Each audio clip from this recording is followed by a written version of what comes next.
Ladies and gentlemen, welcome to Chanel Jasmine, the best novel Chanel for romantic stories.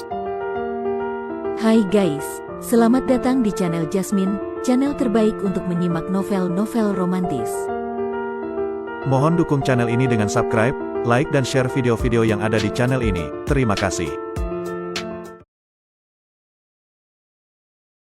Kaisar Agung Seni Bela Diri Bab 895.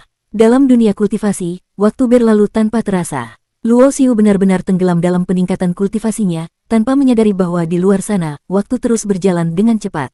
Dalam sekejap, lebih dari 10 tahun telah berlalu. Sejak Kaisar Agung Dunia Bawah keluar dari Istana Tianming, Sekte Kekaisaran Dunia Bawah mulai memperluas kekuasaannya dengan kecepatan yang luar biasa. Meskipun Kaisar Agung Dunia Bawah telah menutup diri dan jarang menampakkan diri, kekuatan tak kasat mata dari seorang kaisar cukup untuk membuat Sekte Kekaisaran Dunia Bawah menaklukkan seluruh dunia besar dunia bawah hanya dalam beberapa tahun. Selama ini, meskipun Sekte Kekaisaran dan keluarga kekaisaran memiliki fondasi dan kekuatan terbesar dalam sebuah dunia besar, belum pernah ada satu dunia besar yang benar-benar dipersatukan di bawah satu kekuasaan. Sebab, jika sebuah sekte atau keluarga terlalu dominan, hal itu hanya akan menimbulkan perlawanan besar dari berbagai pihak. Namun, Sekte Kekaisaran Dunia Bawah justru melakukannya. Tidak hanya menaklukkan dunia besar dunia bawah, mereka bahkan mulai menunjukkan tanda-tanda ingin terus memperluas wilayah ke dunia-dunia besar lainnya. Hal ini membuat semua orang sadar akan ambisi Sekte Kekaisaran Dunia Bawah. Sejak zaman kuno, tidak pernah ada yang berhasil menyatukan 3.000 dunia besar di bawah satu kekuasaan. Tindakan Sekte Kekaisaran Dunia Bawah ini benar-benar menantang tatanan dunia. Tidak hanya di dunia besar dunia bawah, tetapi di berbagai dunia besar lainnya juga mulai terjadi perang dan konflik yang terus meningkat. Situasi di dunia semakin tidak menentu, penuh dengan intrik dan perubahan yang sulit diprediksi. Di sisi lain, di dunia besar Tianlu, klan Ji terus berkembang secara stabil, membangun fondasi yang kuat. Setelah Huang Chen, pemimpin klan Dewa Perang, berhasil menembus ranah Dewa Agung dan keluar dari pengasingan, ia segera mengikuti arahan Luo Xiu, membawa klannya meninggalkan tempat persembunyian mereka di klan Ji dan juga meninggalkan planet Tianlu. Selama bertahun-tahun, klan Dewa Perang telah menjadi terkenal di seluruh dunia. Pasukan 10.000 prajuritnya telah menaklukkan berbagai medan pertempuran, menghancurkan banyak kekuatan besar tingkat Dewa Agung. Dibandingkan dengan perang yang berkecamuk di berbagai dunia, keadaan di klan Ji tetap stabil dan tenang. Beredar kabar bahwa pemimpin klan Ji sedang bersiap untuk menembus ke tingkat Kaisar Agung. Jika berhasil, maka dunia besar Tianlu kemungkinan akan mengalami perubahan besar dalam kekuasaannya. Selain itu, Yan Yue'er, Yan Siruo, Cha Ziyan, Ji Xiaozi, dan Ning Hanyu juga telah mencapai pencapaian besar dalam kultivasi mereka dan mulai keluar dari tempat persembunyian untuk mencari pengalaman. Cha Ziyan memilih untuk berlatih sendirian. Dia meninggalkan tempat persembunyian klan Ji dan berencana pergi ke alam bintang sentian. Sebelumnya, dari mulut Luo Xiu, dia mengetahui bahwa Jiang Ming kecil terjebak di suatu tempat yang berada di alam bintang sentian. Dia merasa Luo Xiu menyembunyikan sesuatu darinya, jadi dia ingin pergi sendiri untuk memastikan kebenarannya. Selama bertahun-tahun, berkat pasokan pil dan sumber daya yang melimpah dari Luo Xiu, ditambah dengan efek dari formasi penghalang waktu, kultivasinya telah mencapai tahap akhir ranah Raja Dewa. Dia sangat sadar bahwa bakatnya tidak tinggi. Jika bukan karena bantuan Luo Xiu, dia mungkin hanya bisa mencapai ranah Raja Dewa dalam hidupnya. Bahkan, jika masih berada di alam Suantian, dengan bakatnya, dia mungkin tidak akan pernah bisa mencapai tingkat dewa sejati. Dibandingkan dengan orang-orang di sekitar Luo Xiu, bakatnya jauh lebih rendah. Oleh karena itu, dia berlatih dengan sangat keras karena dia tidak ingin tertinggal terlalu jauh dari Luo Xiu. Dia menyukai Luo Xiu. Sebenarnya, sejak Luo Xiu menyelamatkannya di hutan petir angin di alam surga misterius, sosok pemuda itu sudah terukir di hatinya.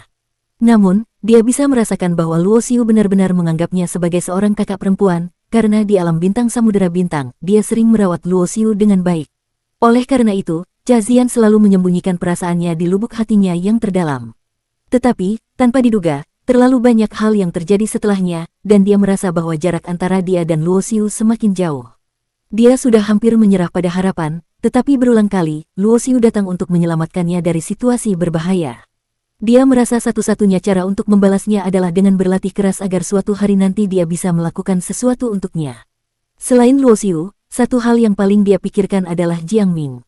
Dalam ranah Kaisar Dewa tahap akhir, meskipun dia bukanlah yang terkuat di dunia besar Tianlu, dia tetap dianggap sebagai seorang ahli yang jarang ditemui di dunia luar.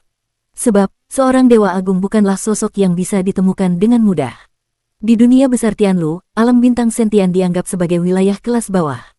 Karena jaraknya yang sangat jauh, satu-satunya cara untuk mencapainya adalah dengan menggunakan kapal luar angkasa. Bintang Jinhao, terletak di tepi luar angkasa dunia besar Tianlu, adalah tempat di mana kapal luar angkasa berlabuh.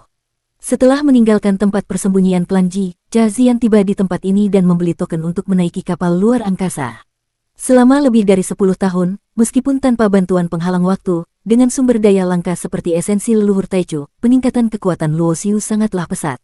Dia menemukan bahwa kultivasinya telah mencapai puncak Kaisar Dewa. Namun, meskipun dia terus menyerap esensi leluhur Taichu, kultivasinya tidak mengalami peningkatan lebih lanjut, kecuali dia berhasil menembus ke ranah Dewa Agung.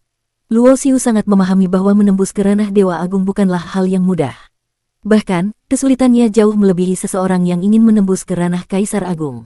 Tapi, di mana hukuman bencana guntur? Luo Xiu tiba-tiba menyadari sesuatu yang aneh. Setiap kali dia menembus satu ranah kecil, hukuman bencana guntur selalu turun. Namun, kali ini, setelah dia meningkat dari tahap ke-6 hingga ke-9 Kaisar Dewa, sama sekali tidak ada bencana guntur yang muncul.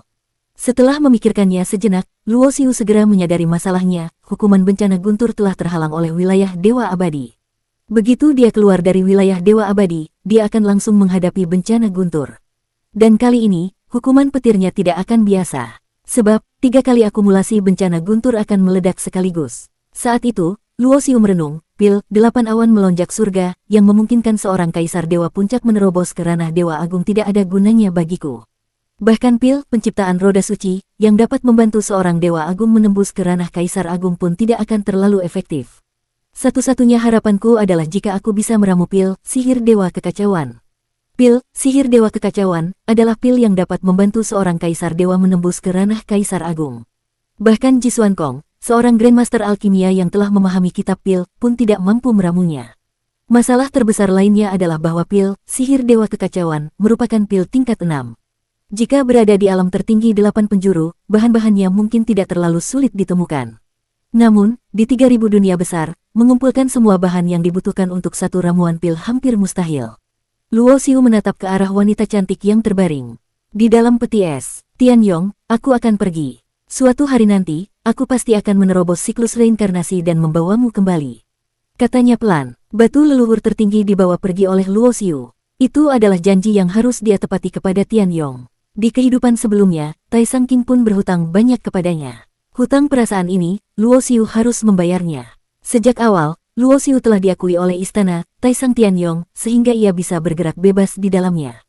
Dari Balai Tai Sang, ia berjalan menuju Balai Tianyong. Namun, ia tidak menemukan Ling Hu Zixuan dan Qi Qi di sana, dan semua harta di dalam balai juga telah diambil oleh mereka. Luo Xiu mengerutkan kening. Jika Ling Hu Zixuan dan Qi Qi sudah pergi, tanpa jimat pemecah segel, bagaimana ia bisa meninggalkan wilayah Dewa Keabadian? Bahkan dengan kultivasi di puncak Kaisar Dewa, ia tidak yakin bisa merobek ruang di wilayah Dewa Keabadian dan menyeberang keluar. Dia mencari-cari di dalam Balai Tianyong, dan akhirnya menemukan sebuah formasi teleportasi di salah satu sudut ruangan. Dengan pemahamannya yang mendalam tentang formasi, hanya dalam sekali pandang, Luo Xiu bisa memastikan bahwa formasi ini baru saja digunakan. Satu-satunya orang yang bisa mengaktifkan formasi ini hanyalah Ling Hu Zixuan dan Qi Qi. Mereka telah mendapatkan banyak keuntungan di Balai Tianyong, dan jika mereka tiba-tiba menemukan formasi teleportasi, mereka pasti akan mencobanya. Jika ia berada di posisi mereka, ia juga akan melakukan hal yang sama. Luo Xiu tidak tahu kemana formasi itu akan mengirimnya, tetapi karena ia tidak memiliki jimat pemecah segel, ia tidak punya pilihan lain. Ia pun masuk ke dalam formasi dan mengaktifkannya. Dengan kilatan cahaya yang cemerlang, tubuh Luo Xiu menghilang seketika. Ketika ia kembali sadar, ia telah keluar dari wilayah Dewa Keabadian.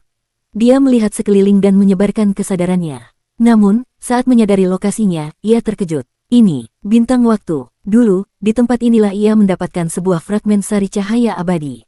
Tiba-tiba, kilauan cahaya suci menyebar ke segala arah, membangkitkan niat membunuh yang luar biasa. Luo Xiu menyadari bahwa dirinya telah terjebak dalam formasi pembatas yang sangat kuat.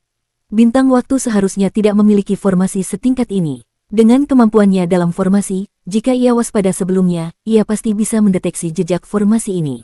Namun, karena ia sempat kehilangan fokus setelah menemukan dirinya berada di tempat ini, ia tidak memperhatikan adanya formasi jebakan.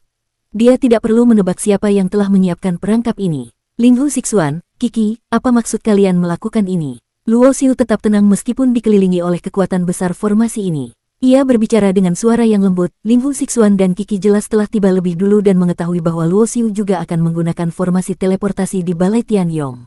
Karena itu, mereka telah lebih dulu memasang jebakan ini. Mereka memiliki rencana matang, tetapi Luo Xiu tidak merasa khawatir. Jika ada satu hal yang tidak bisa membuatnya gentar, itu adalah formasi. Kecuali jika lawannya bisa menggunakan formasi di atas tingkat 6, tidak ada yang bisa benar-benar mengancamnya.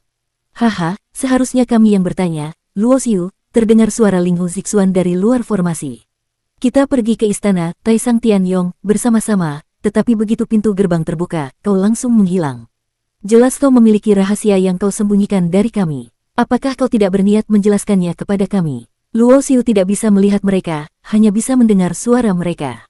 Rahasia? Rahasia apa yang aku punya? Ling Hu Xiong, kau pasti salah paham. Lebih baik kau hentikan formasi ini sebelum terjadi sesuatu yang tidak diinginkan. Tidak baik jika persahabatan kita hancur, bukan? Luo Xiu berkata dengan senyum tipis. Jadi, kau tidak mau bekerja sama? Nada suara Ling Hu Sixuan tiba-tiba berubah menjadi dingin.